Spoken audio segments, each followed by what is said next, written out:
저희가 이 프로젝트 진행하면서 신뢰라는 단어에 대해서 굉장히 자주 얘기를 나누게 되는데요. 저는 그럴 때마다 공통적으로 드는 생각 중 하나는 신뢰는 완벽한 상호 오해가 아닐까라는 생각을 하게 됩니다. 이제 두 사람이 있다고 상정을 했을 때 한 분이 제시하는 바와 또 상대 측 예상하는 바가 이제 어느 정도 합의점이 이룰 수 있게 된다면 그것을 사람들은 신뢰라고 여기는 것 같은데요. 저는 그것을 상호 오해라고 말을 하고 싶습니다.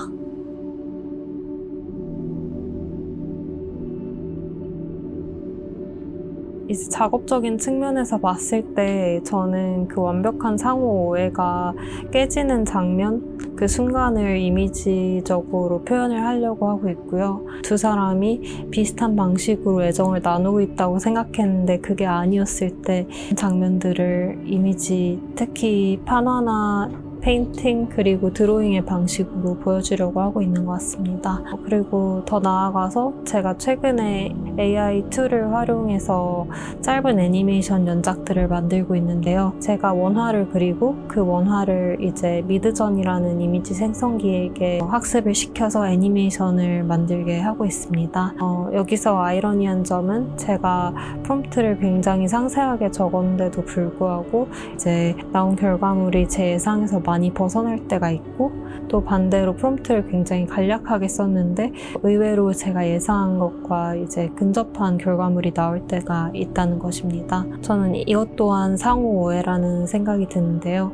이를테면 미드저니는 계속 제가 그 프로그램을 돌린다고 해서 제 의도를 더 완벽하게 해석하고 있는 것이 아니라 우연히 제가 바라던 바와 비슷한 것을 만들어낸 거고 저도 사실 미드저니가 어떤 방식으로 그 애니메이션을 만들게 되었는지에 대해서 알지 못한 채 이제 계속 질문을 던지는 것과 다름이 없습니다.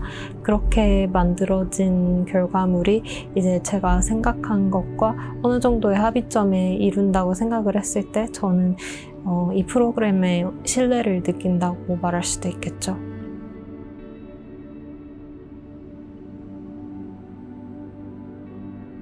이 질문도 이제 두 가지 차원에서 대답을 드릴 수 있을 것 같은데요. 개인적인 차원에서 말씀을 드리자면 제가 예술가이기 때문에 좀 피할 수 없는 숙명이 있는 것 같습니다. 이를테면 저에게 굉장히 좋은 기회가 들어왔는데 그게 쉽게 무마되는 일도 자주 겪어야 하고요. 또 이건 제가 오랫동안 갖고 있던 공포 중 하나인데 저에게 좋은 소식이 있으면 그것을 상쇄할 만한 이제 필시 안 좋은 일이 일어날 거라는 편집증적인 공포를 제가 갖고 있습니다. 그래서 그 공포를 해소하기 위해서 어느 정도 예술적 승화를 제가 선택한 게 아닌가 생각을 하기도 하고요. 더 넓은 맥락에서 봤을 때 지금 기술이 빠르게 발전함으로써 일어나는 새로운 문제들 또 그리고 전 세계 곳곳에서 정치적인 극단화가 첨예하게 일어나고 있는 이 상황 속에서 저는 이제 스스로에게 이런 질문을 많이 하는 것 같습니다. 제가 예술가로서 또 이제 가족 구성원으로서 또는 친구로서 아니면 정말 인간이란 존재 그 자체로서 대체돼 버리면 어떡하지? 라는 질문을 스스로 하곤 하는데요. 그것에 대한 공포나 불안에 대해서 사실 생각을 안 할 수는 없을 것 같고 그 불확실성을 제가 이제 회화나 비디오 작업들을 통해서 녹여내고 있는 것 같습니다.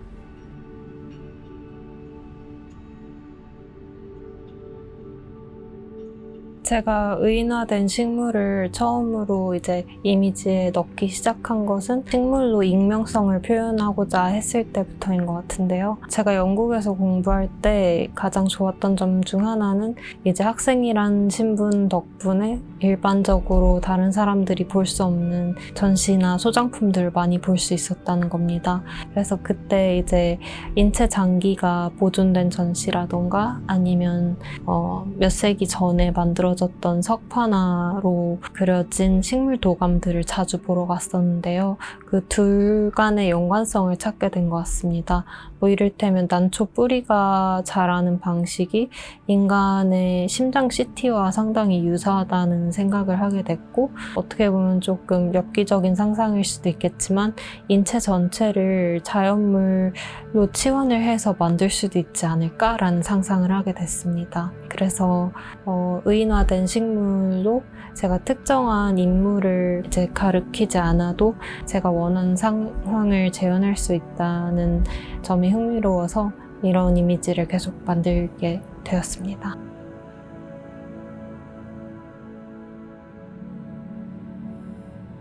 우선 이 질문에 대답을 하려면 제가 라이트박스를 어떤 방식으로 인식을 하고 있는지 조금 말씀을 드려야 할 것 같은데, 빛은 통상적으로 이제 진실을 밝히는 역할 또는 그런 상징으로 많이 여겨지곤 하는데, 저에게 빛은 이제 제가 실수로 핸드폰 후레쉬를 바닥에 떨어뜨렸을 때 제가 닦지 않은 먼지가 드러나는 듯한 그런 알고 싶지 않은 진실이 밝혀지는 그런 역할을 하는 게 빛인 것 같습니다. 그래서 라이트박스도 마찬가지로 이제 드러내고 싶지 않은 진실을 드러낸 역할을 하고 있다고 생각하고, 비누는 굉장히 유약한 재료이죠. 온도나 물이나 그리고 다른 외압에 쉽게 변형이 되는 물성을 갖고 있고, 그렇기 때문에 저는 이제 비누가 라이트박스를 감싸는 것이 좀 유약한 방법의 소극적인 저항을 상징할 수 있을 것이라고 생각을 했습니다.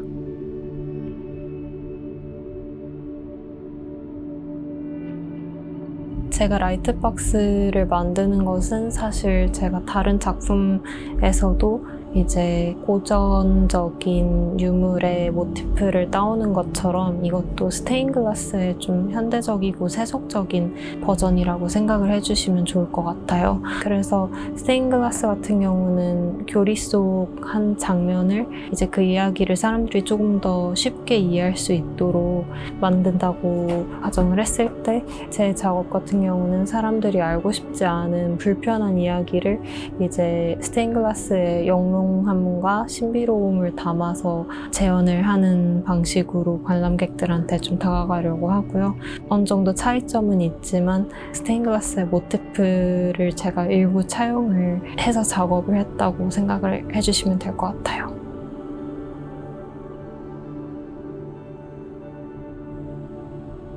제가 작업에 신화적인 모티프를 그대로 차용하고 있다고 생각하진 않거든요. 이를테면 그리스 로마 신화에서 등장하는 어떠한 모티프를 그대로 그림에 사용하진 않는 것 같아요. 하지만 이제 중세 시대 유물에서 발견할 수 있는 어떠한 형식이나 상징성은 제 작업에 반영하려고 노력하고 있고요. 그 대표적인 예시 중 하나가 제가 이제 유럽 곳곳에서 발견하게 된 성유물함 작업들에 대한 인상을 좀 녹여내고 싶었는데요. 성유물함은 성인의 신체 일부, 머리카락이나 손톱이나 유골까지 이제 함 안에 보관을 해서 그것을 굉장히 진귀한 재료들로 장식을 하게 됩니다. 사실 사람들이 이 성인들의 신체가 아직까지 보존돼 있다는 점에서 이 성유물함이 신비한 힘을 갖고 있다고 하는데, 그 믿음이 없다면 사실 이거는 그냥 아름다운 장식품에 지나지 않겠죠?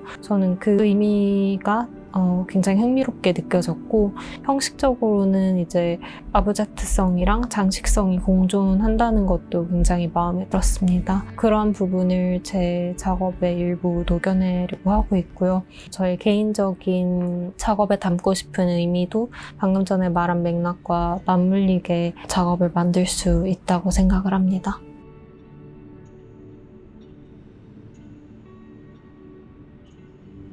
제가 사실 관람자분들께 특정한 방식으로 제 작업을 관람을 해달라고 요구는 할 수 없을 것 같아서, 제가 신화적인 느낌의 작업을 하는 것에 대해서 조금 언급을 드리고, 제가 만약에 관람자들한테 무언가를 권유를 할 수 있다면 그거에 대해서 조금 말씀을 드리고 싶은데요. 제가 사실 작업에서 풀어내고자 하는 일은 지극히 개인적인 이야기입니다. 또 개인적인 감정일 수도 있고요. 그래서 어떻게 보면 1차원적으로 표현하기에는 굉장히 부끄러운 내용들도 많습니다. 이를테면 저에게 폭력을 행사한 사람에게 아직까지 제가 연민이나 사랑의 감정을 느낀다는 그런 지점들이라던가, 아니면 제가 가장 사랑한다고 말하는 친구를 이제 속으로는 먼저 질투를 하고 열등감을 느끼고 있다던가 이러한 내용들을 직접적으로 말하기 꺼려져서 작업으로 말하는 편이거든요.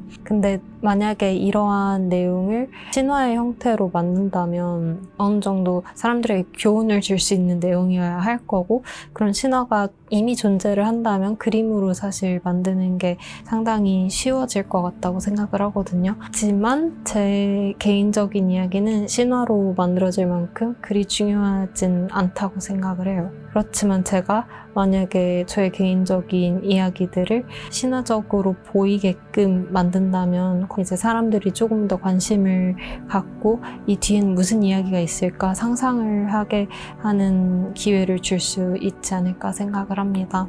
제가 관람객한테 권유할 수 있는 한 가지가 있다면, 제가 이런 작업을 하는 이유 중 하나는 저희가 느끼는 감정에 흑과 백만 있지 않고 사실 엄청난 회색지대가 존재한다는 것을 사람들에게 설득을 시키고 싶어요. 그 회색지대에 있는 감정들을 느끼는 것이 절대 부정될 필요가 없고, 어떻게 보면 그것에 대한 담론을 조금 더 늘릴 수 있다면, 그리고 제 작업이 사람들에게 그러한 역할을 할 수 있다면 굉장히 기쁠 것 같습니다.